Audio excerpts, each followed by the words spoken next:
What was your thank God I didn't marry him moment with your ex? I was with Elliot for just over 4 years. The first couple years were amazing. We moved in together after 18 months. My parents weren't thrilled, but hey, it's the 21st century. We had the same taste in everything, both binged the same shows, loved trying local restaurants, and could talk for hours about random stuff. He'd surprise me with little things. Coffee waiting on the nightstand when I woke up. Sending me TikToks that reminded him of me during the workday. Just normal couple stuff that made me feel like I'd finally found my person, you know? When he proposed on our 3rd anniversary, I was beyond excited. Just a quiet moment at the lake where we had our first date. The ring wasn't huge, which was fine, but it was perfect. I posted the obligatory ring pic on Instagram, called my mom crying, and immediately started planning our wedding for the following summer. But something shifted about 6 months after we got engaged. It was subtle at first. Little comments about my appearance that weren't exactly compliments. He started saying things about how that dress would look better if I toned up more. Or maybe I should try a different hairstyle, something more sophisticated. I'd laugh it off, but these comments started coming more frequently. Then it expanded beyond my appearance. He started mentioning how I should be more ambitious. He'd question things I said in front of his friends, making me feel stupid when I didn't know something he thought was obvious. He even started making comments about my family being too simple, and how I needed to elevate myself if I was going to be his wife. I wish I could say I immediately stood up for myself, but I didn't. Instead, I started believing him.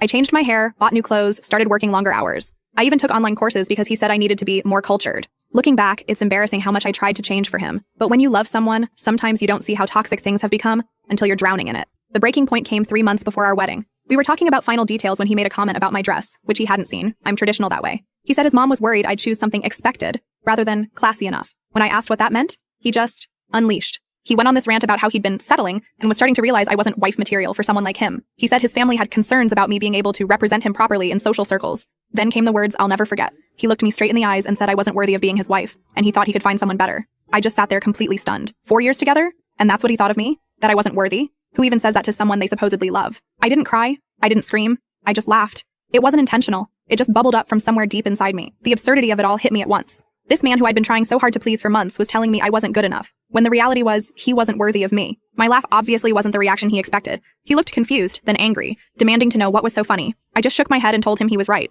We shouldn't get married, but not because I wasn't worthy, because I deserved better than someone who made me feel like I was never enough. I grabbed my purse, walked out of our apartment, and went straight to my best friend Monica's place. The tears came later that night. 4 years is a long time to invest in someone, and realizing it was over hit me hard. But underneath the sadness was this weird sense of relief, like I'd been carrying this heavy backpack and someone had finally taken it off. Elliot called and texted constantly over the next few days. At first angry, calling me dramatic and saying I was overreacting, then apologetic, saying he didn't mean it and was just stressed about the wedding. Finally, condescending again, telling me I was making a huge mistake and would regret walking away from him. Because here's the thing, Elliot has no idea what's coming. He doesn't realize yet that he just lost the best thing he ever had. And honestly, I can't wait to watch it hit him. I can't tell you what I did in this short video. The full story is on the channel, link below.